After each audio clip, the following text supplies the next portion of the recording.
Hello students, welcome to the channel Yasar Ali classes. जो आज हम स्टार्ट करने वाले हैं अपना थर्ड बुक, और थर्ड बुक में हम स्टार्ट करेंगे accounting ratios. Okay, third book का हमारा नाम है एनालिसिस ऑफ फाइनेंशियल स्टेटमेंट्स, और ये हमारे बोर्ड के एग्जाम में 20 मार्क्स का कवर अप करता है। तो देखिएगा, आज के हम क्लास में स्टार्ट करेंगे अकाउंटिंग रेशोज। तो पहले इसका मीनिंग समझ लेते हैं, what is the meaning of accounting ratio. Okay, so student, आप लोगों ने रेशोज के बारे में पढ़ा भी होगा। जैसे आप लोगों ने पहली बुक में रेशोज कैलकुलेट किए थे, new ratio, sacrificing ratio, gaining ratio. ठीक है, तो रेशो क्या बताता है कि रेशो दो वेरिएबल्स का क्या बताता है, रिलेशन बताता है। तो अकाउंटिंग रेशो क्या है, it is the relation of to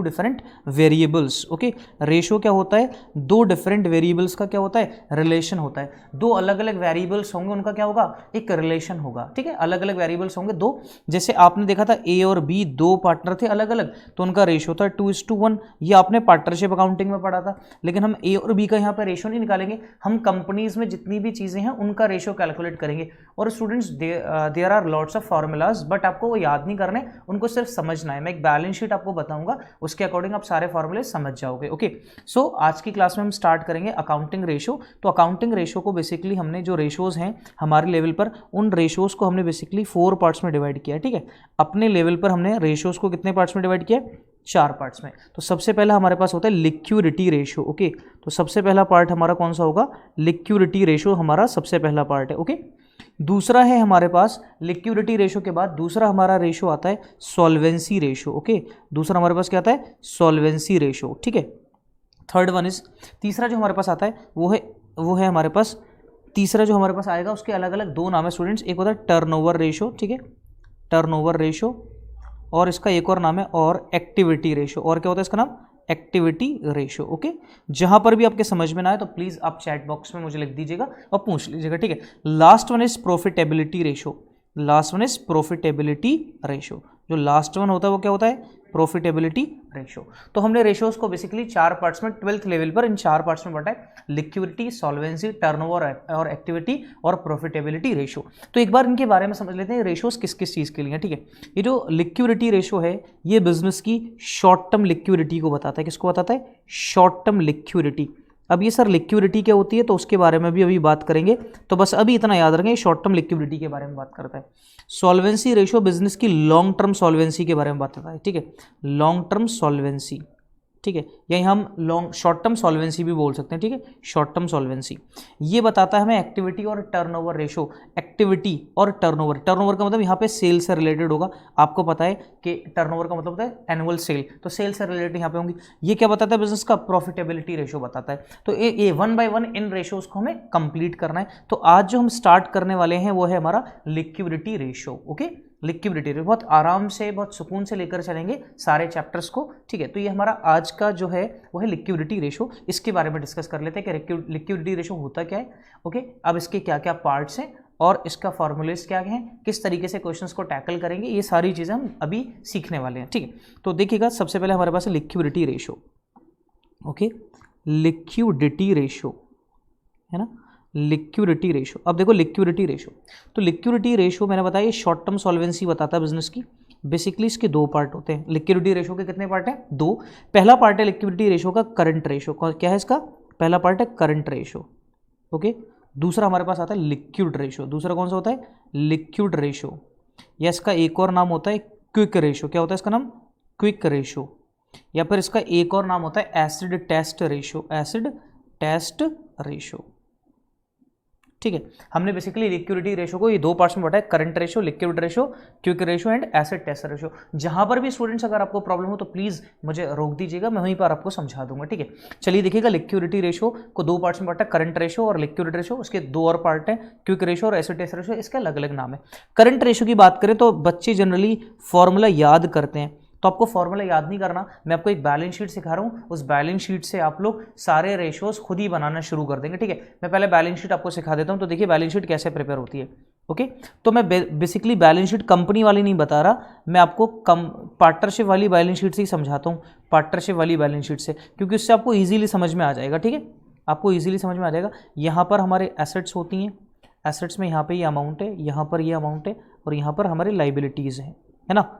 okay तो देखिएगा यहाँ पर हमारे पास आती हैं फिक्स्ड एसेट, क्या आती है हमारे पास, फिक्स्ड एसेट आती है हमारे पास करंट एसेट आती है, हमारे पास क्या आती है, करंट एसेट। ओके ये दो एसेट यहाँ पर आएंगी, लेकिन हाँ मैं एक स्टार बना के लिख रहा हूँ, जो इन्वेस्टमेंट है ना स्टूडेंट, इन्वेस्टमेंट, ओके जो इन्वेस्टमेंट है, इन्वेस्टमेंट करंट भी हो सकता है और नॉन करंट भी हो सकता है, करंट भी हो सकता है और नॉन करंट।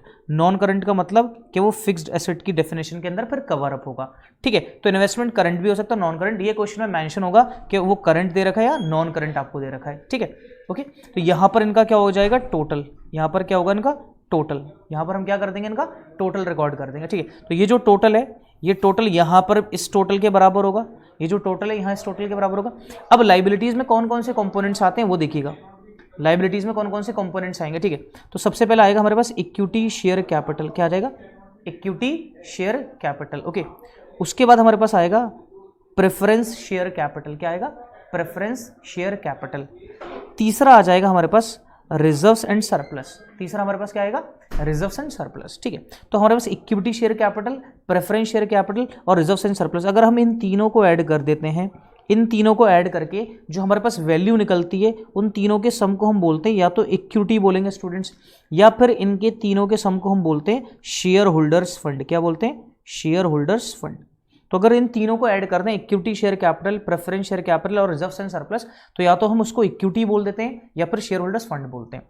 उसके बाद हमारे पास आता है यहाँ पे नॉन करंट लाइबिलिटी, क्या आता है, नॉन करंट लाइबिलिटी या फिर लॉन्ग टर्म लाइबिलिटी, क्या आता है, या फिर लॉन्ग टर्म लाइबिलिटी। मैं शॉर्टकट लिख रहा हूँ, आप पूरा पूरा लिखते रहना, ठीक है, मेरे साथ वन बाय वन आप लोग लिखते जाएं, ठीक है। नॉन करंट लाइबिलिटीज और लॉन्ग टर्म लाइबिलिटी, अगर हम, मैंने इसको नाम दे दिया इक्वेशन 1, ये 1 हो गया हमारे पास, इसको मैंने नाम दे दिया 2। अब देखो अगर हम 1 और 2 को ऐड कर दें, अगर हम किसको ऐड कर दें, 1 और 2 को ऐड कर देते हैं, ठीक है, तो 1 प्लस अगर हम 2 कर दें तो हमारे पास एक जो वैल्यू आएगी उसको हम बोलते हैं कैपिटल एम्प्लॉयड, क्या बोलते हैं उसको हम, कैपिटल एम्प्लॉयड। तो what is capital employed, capital किस किस का सम है, कैपिटल एम्प्लॉयड किसका सम है, इक्विटी का और नॉन करंट लाइबिलिटीज का। उसके बाद हमारे पास यहाँ पे क्या बचती है, करंट लाइबिलिटीज। तो ये टोटल हो जाएगा हमारे पास लाइबिलिटी साइड का, और एसेट साइड का हमारे पास टोटल था। अब मैं इसको मैंने नाम दे दिया 3, इसको मैंने नाम दिया 3। अब हम एक एक करके 1 बाय 1 देखते हैं। तो टोटल लाइबिलिटीज किसके बराबर होंगी, लाइबिलिटीज का टोटल साइड, जो लाइबिलिटीज की टोटल साइड है वो किस तरीके से हम उसको लिख सकते हैं, ठीक है। तो मैंने लिखा 1 + 2 + 3, ये लाइबिलिटी साइड का क्या हो गया, टोटल हो गया, लाइबिलिटी साइड का टोटल। और लाइबिलिटी साइड का टोटल किसके बराबर होगा, टोटल एसेट के बराबर होगा, किसके बराबर होगा, टोटल एसेट के। तो मैं 1 को क्या नाम दे सकता हूँ, मैंने 1 को नाम दे दिया, ये इक्विटी बोला था हमने इसको 1 को, और हमने 2 को क्या बोला था, हमने दूसरे को क्या बोला था, नॉन करंट लाइबिलिटी बोला था हमने, या फिर लॉन्ग टर्म लाइबिलिटी बोला था। फिर था हमारे पास करंट लाइबिलिटीज। ये हमने, ये तीनों चीज़ें किसके बराबर होंगी, हमारे टोटल एसेट के सम के बराबर होंगी, ठीक है। या फिर मैं इनको अलग अलग और क्या नाम दे सकता हूँ, इक्विटी और नॉन करंट लाइबिलिटीज को अगर हम ऐड कर दें तो हमारे पास क्या आता है, कैपिटल एम्प्लॉयड, क्या आती है हमारे पास, कैपिटल एम्प्लॉयड, ठीक है। अगर मैं कैपिटल एम्प्लॉयड में सिर्फ क्या प्लस कर दूं, करंट लाइबिलिटीज, तो वो किसके बराबर हो जाएंगी, टोटल एसेट के बराबर हो सकती है, किसके बराबर हो सकती है, टोटल एसेट के बराबर, ठीक। अगर क्वेश्चन हमसे करंट लाइबिलिटीज कैलकुलेट करने के लिए बोल रहा है तो यहाँ से current liabilities easily find out कर सकते हैं। इस फॉर्मूले को इंटरचेंज करके क्या बनेगा, total asset as it is minus यहाँ से क्या चली जाएंगी, कैपिटल एम्प्लॉयड, यहाँ जाके क्या हो जाएगा, माइनस हो जाएगा। तो करंट लाइबिलिटीज का क्या फॉर्मूला हो गया, total asset minus capital employed, total asset minus capital employed. Clear है। अब देखिएगा अगर मैं बात करूं आपसे टोटल लाइबिलिटी की, मतलब टोटल लाइबिलिटी, कैपिटल की बात नहीं कर रहे, टोटल लाइबिलिटी। तो टोटल लाइबिलिटी कैसे निकालते हैं, टोटल लाइबिलिटी कैसे निकालेंगे, नॉन करंट लाइबिलिटी या फिर long term liability plus current liabilities. और बुक्स में कभी कभी इस टोटल लाइबिलिटी को क्वेश्चन टोटल डेट भी बोल सकता है, क्या बोल सकता है, टोटल डेट। डेट का मतलब भी क्या होता है, उधारी, कर्जा, ठीक है। और नॉन करंट लाइबिलिटीज को और लॉन्ग टर्म लाइबिलिटी को क्या बोल सकता है, लॉन्ग टर्म डेट। तो डेट का मतलब उधार होता है, ठीक है। अब वो टोटल डेट भी बोल सकता है, लॉन्ग टर्म डेट भी बोल सकता है। अगर क्वेश्चन मुझसे करंट लाइबिलिटीज निकलवाएगा बच्चों इस फॉर्मूले को इंटरचेंज करके, तो मैं कैसे निकाल सकता हूँ, टोटल डेट या फिर टोटल लाइबिलिटी, टोटल डेट या फिर टोटल लाइबिलिटी में से क्या माइनस कर देंगे, नॉन करंट लाइबिलिटी या फिर लॉन्ग टर्म लाइबिलिटी। अगर हम माइनस कर दें तो हमारे पास क्या आ जाएगी, करंट लाइबिलिटीज आ जाएगी, ठीक है। तो 1 बाय 1 हम फॉर्मूलेस को समझते जा रहे हैं, ओके। किस तरीके से मैं फॉर्मूला बना रहा हूँ स्टूडेंट्स। अब क्वेश्चन में कभी कभी क्या होता है, देखो जब हम करंट रेशो पढ़ेंगे, है ना, जब हम करंट रेशो पढ़ेंगे तब क्या क्या कंसिडर किया जाएगा। आपको पता है बच्चों कि एसेट कैसे निकालते हैं, asset is equals to liabilities asset is equals to liabilities plus capital, यही तो था हमारे पास, asset is equals to liabilities plus capital. अब हम बात कर रहे हैं करंट एसेट की, किसकी बात करेंगे, करंट एसेट की। तो current asset is equals to current liabilities plus working capital plus working capital. Okay, current asset किसके सम के बराबर होता है, current liabilities plus working capital के सम के बराबर होता है। जहां ना समझ में आए प्लीज मुझे बोल दीजिएगा आप लोग, ठीक है। अब यहाँ इसी फॉर्मूले से अगर मैं क्वेश्चन कहता है मुझसे कि करंट लाइबिलिटीज कैलकुलेट करो इसी फॉर्मूले से, तो करंट लाइबिलिटीज कैसे बनेगी, current asset minus working capital, या फिर मुझे वर्किंग कैपिटल कैलकुलेट करनी है तो करंट एसेट में से क्या माइनस कर सकते हैं, करंट लाइबिलिटीज क्या कर सकते हैं, माइनस कर सकते हैं। तो इस तरीके से हम बहुत सारे फॉर्मूलेज बना सकते हैं, सिर्फ आपको बैलेंस शीट याद रखनी है। वो बैलेंस शीट मैंने आपको क्या बताई थी, ये हमारे पास बैलेंस शीट है, ये क्या है हमारे पास बैलेंस शीट है। क्या क्या आता है, इक्विटी शेयर कैपिटल आएगा, प्रेफरेंस शेयर कैपिटल आएगा, रिजर्व्स एंड सरप्लस, और अगर इन तीनों को अगर हम सम कर दें तो क्या मिल जाता है हमें, इक्विटी मिल जाती है। और इक्विटी का दूसरा नाम क्या है, शेयर होल्डर्स फंड। और दूसरा हमारे पास होता है नॉन करंट लाइबिलिटी और करंट और long term liability.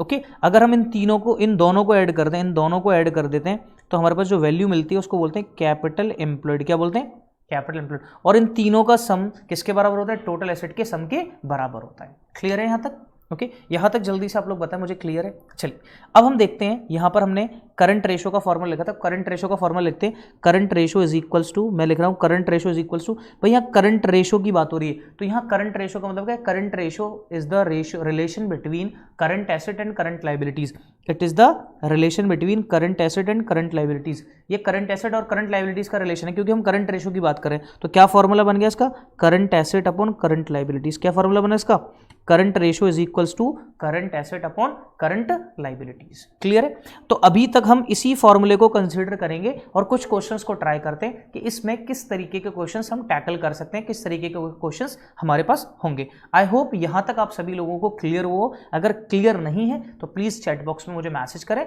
I will answer them. Okay, clear है। चलिए अब हम चलते हैं क्वेश्चंस की तरफ। आपकी ही बुक से क्वेश्चन है, ठीक है, आपकी ही बुक के क्वेश्चन है, तो आप अपनी बुक में क्वेश्चन नंबर 1 पर आएंगे। तो क्वेश्चन नंबर 1 हमसे कहता है कि कैलकुलेट करिए करंट रेशो। क्या कैलकुलेट करना है, करंट रेशो कैलकुलेट करना है, ठीक है, कैलकुलेट करंट रेशो। ओके, अब मेरे पास है trade receivables. Okay, trade receivables, अब देखो ट्रेड रिसीवेबल्स है, इसको हम यहाँ से काट देते हैं। ओके, ट्रेड रिसीवेबल्स का मतलब होता है डेटर्स। ट्रेड रिसीवेबल, ये गलती हो गई इसमें, ट्रेड रिसीवेबल्स का मतलब क्या होता है, डेटर्स होते हैं। अब बताओ ट्रेड रिसीवेबल्स, अब मैं आपको ये बताता हूँ कि करंट एसेट और करंट लाइबिलिटीज क्या क्या होती हैं, ठीक है। हालांकि आप लोगों ने 11th क्लास में पढ़ा है, लेकिन 12th में आते आते बच्चा भूल जाता है, तो पहले मैं आपको करंट एसेट और करंट लाइबिलिटीज के बारे में बताता हूँ। तो जितनी मैं लिखूंगा करंट एसेट और करंट लाइबिलिटीज, उन्हीं को याद रखिएगा आपके, यही करंट एसेट होती हैं। तो देखिएगा करंट एसेट क्या कौन कौन सी होंगी, करंट एसेट कैश, ये सबसे लिक्विड है, उसके बाद बैंक, ओके, प्लस डेटर्स जिनको हमने उधार दिया है, क्रेडिट में सेल किया है, जिनसे फ्यूचर में पैसा मिलेगा। लेकिन जिन कुछ लोगों से ऐसा हो सकता है हमने बिल्स कलेक्ट कर लिए हों, जब फ्यूचर में करेंगे तब पेमेंट हो जाएगा, तो बिल रिसीवेबल, प्लस स्टॉक, और स्टॉक का दूसरा नाम होता है इन्वेंट्री। क्या होता है, inventory. Okay, plus prepaid expenses, plus prepaid expenses, plus short term loans and advance, short term loans and advance. अगर हमने किसी को शॉर्ट टर्म लोन दे रखा है या कुछ पैसा दे रखा है शॉर्ट टर्म के लिए, तो हमारी करंट एसेट का पार्ट होगा। Okay, plus short term marketable securities, plus short term marketable securities. अगर हमने शेयर्स में इन्वेस्ट कर दिया तो 24 घंटे 48 घंटे में हमारे अकाउंट में पैसा वापस आ जाएगा। तो cash, bank, debtors, bill receivable, stock, inventory, prepaid expenses, short term loans and advance, short term marketable securities, ये सब हमारी क्या है, करंट एसेट का पार्ट है। और यही सिर्फ करंट एसेट में आएंगे, इसके अलावा कुछ और नहीं आएगा। कि लैंड है, बिल्डिंग है, प्लांट है, मशीनरी है, सब फिक्स्ड एसेट्स है। हमें सिर्फ कौन सी एसेट को कंसिडर करना है, ओनली करंट एसेट। तो आई होप ये बात आपको समझ में आ गई होगी, करंट एसेट यही होती है बस, ठीक है। उसके बाद हम देख लेते हैं करंट लाइबिलिटीज को, देखते हैं कि करंट लाइबिलिटीज हमारे पास कौन सी करंट लाइबिलिटीज हैं, ठीक है। तो करंट लाइबिलिटीज अगर हम देखें तो देखिएगा current liabilities, okay, current liabilities देख लेते हैं हम, ठीक है। करंट लाइबिलिटीज में क्या क्या आएगा, तो सबसे पहले आएगा करंट लाइबिलिटीज में जैसे क्रेडिटर्स हैं, जिनसे हमने उधार परचेजेस किया, हो सकता है कुछ ऐसे बिल्स पेबल हो, बिल वाले, ठीक है। प्लस हमारे पास हो सकता है आउटस्टैंडिंग एक्सपेंसेस, क्या हो, वो एक्सपेंसेस जो ड्यू हैं लेकिन पेड नहीं हुए हैं, ठीक है। शॉर्ट टर्म प्रोविजंस हो सकते हैं, क्या हो सकते हैं, शॉर्ट टर्म प्रोविजन कोई मेंटेन किया हो हमने, ठीक है। और क्या हो सकता है हमारे पास, शॉर्ट टर्म लोन भी हो सकते हैं, क्या हो सकते हैं, शॉर्ट टर्म लोन हो सकते हैं, ठीक है, शॉर्ट टर्म लोन हो गए। ओके, बैंक ओवरड्राफ्ट भी हो सकता है, क्या हो सकता है, शॉर्ट टर्म बैंक ओवरड्राफ्ट भी हो सकता है। ठीक है, तो ये सारे के सारे क्या होंगे, हमारे करंट लायबिलिटीज का पार्ट बनेंगे। किसका पार्ट बनेंगे, करंट लायबिलिटीज का। तो इनके अलावा आपको और कुछ नहीं मिलेगा, ये करंट एसेट है और ये क्या होगी हमारे पास करंट लायबिलिटीज। क्लियर है। अब इससे रिलेटेड हम क्वेश्चन देखते हैं, इन सबको आपने आई होप लिख लिया होगा मेरे साथ साथ। ठीक है, अब इससे रिलेटेड हम क्वेश्चंस करते हैं। तो फर्स्ट यू आइडेंटिफाई कि कौन सा आइटम करंट एसेट है, कौन सा आइटम करंट लायबिलिटीज है। फॉर्मूले में वैल्यू पुट करेंगे current asset upon current liabilities, तो हमारे पास करंट रेशो आ जाएगा। अब करंट रेशो की अगर हम बात करें तो करंट रेशो का जो 2:1 आंसर अगर आता है तो उसको हम बोलते हैं स्टूडेंट वो आइडियल रेशो होता है। तो मल्टीपल चॉइस क्वेश्चन में ये पूछा जा सकता है, what is the ideal ratio of current ratio.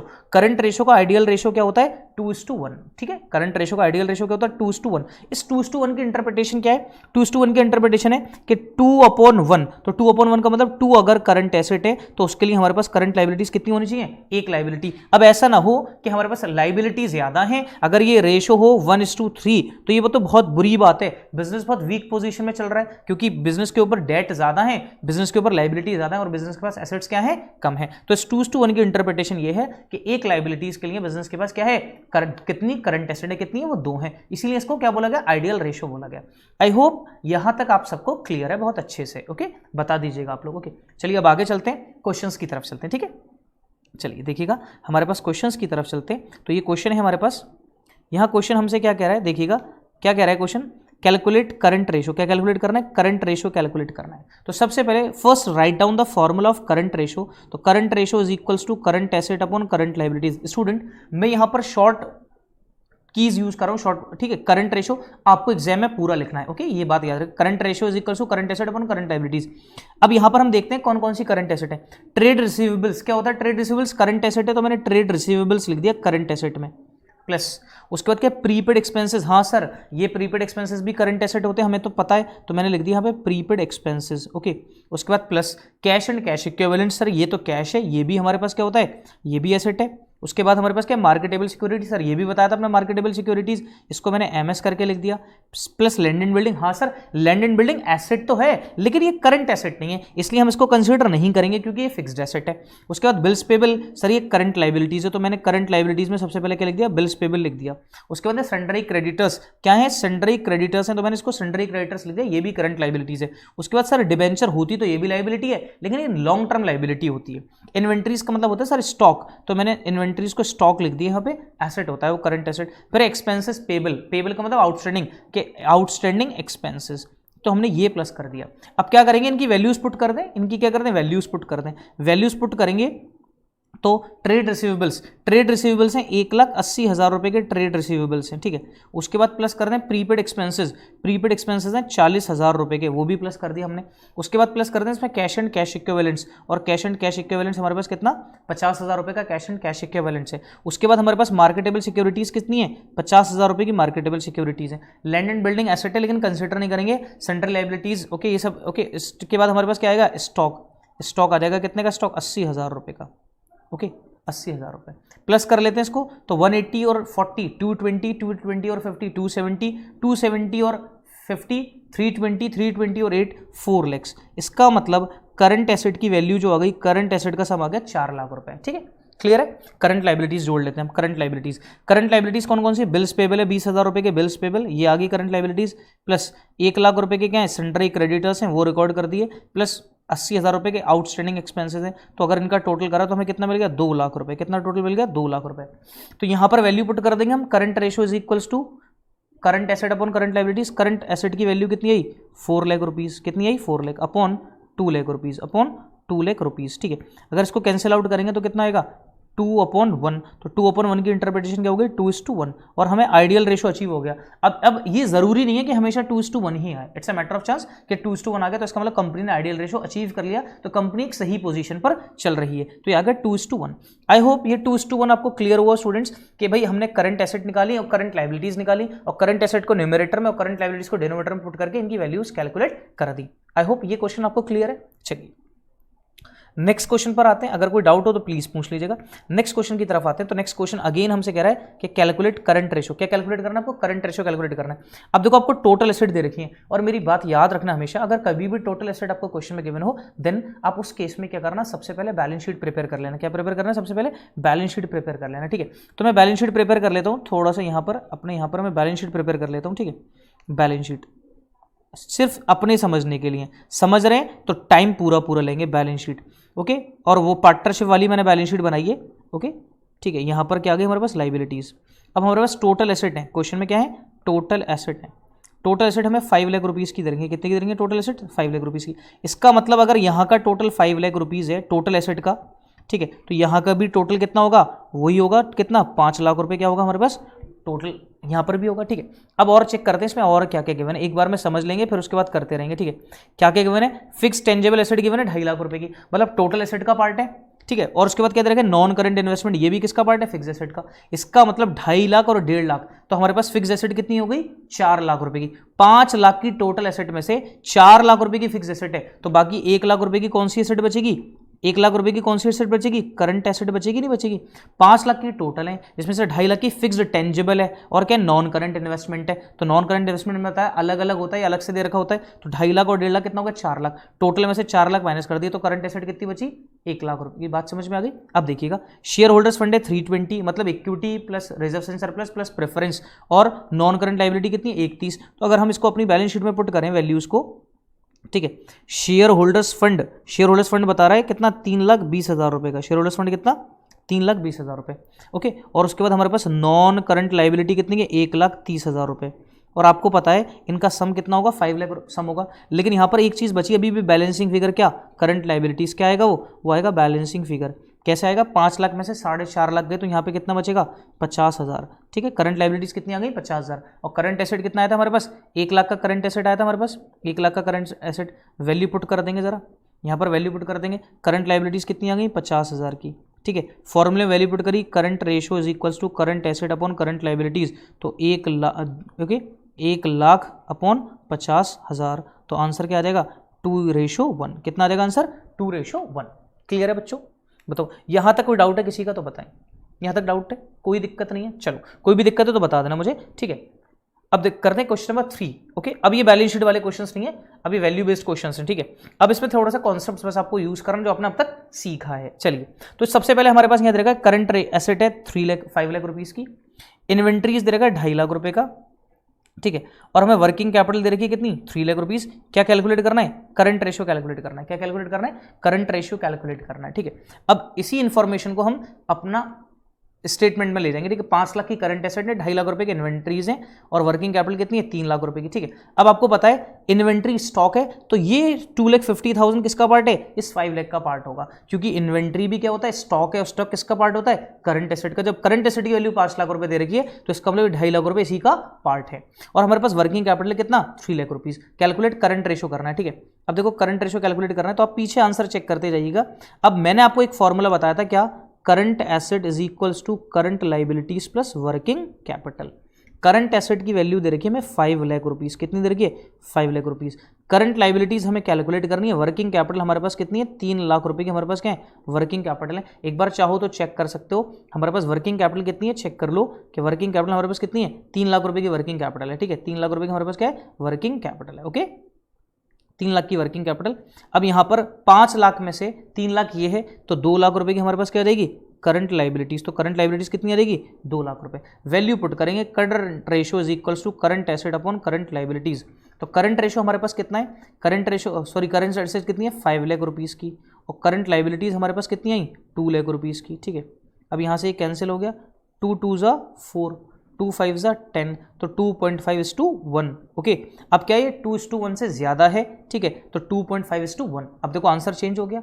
तो बस सिर्फ फॉर्मूला याद रखना है आपको, जो कॉन्सेप्ट मैंने सिखाया, बाकी सारी चीजें आपको क्वेश्चंस में क्या होंगी? गिवन होंगी, ओके। बात समझ में आ गई? चलिए, आज की क्लास में इतना ही करते हैं स्टूडेंट्स, बाकी इंशाल्लाह इससे रिलेटेड हम जो क्वेश्चंस हैं नेक्स्ट वीडियो में करेंगे। ये हमारा करंट रेशो का पार्ट नंबर 1 था, ऐसे ही आपको 1 by 1 आपको पार्ट्स मिलते रहेंगे। सो स्टूडेंट, अगर वीडियो पसंद आई है तो प्लीज़ वीडियो को लाइक ज़रूर करें। अभी तक हमारे चैनल को सब्सक्राइब नहीं किया तो पास ही बेल आइकन को प्रेस करके हमारे चैनल को सब्सक्राइब कर लें। ओके, और अपने फ्रेंड सर्कल में शेयर करना बिल्कुल भी नहीं भूलें। Thank you students, thank you very much.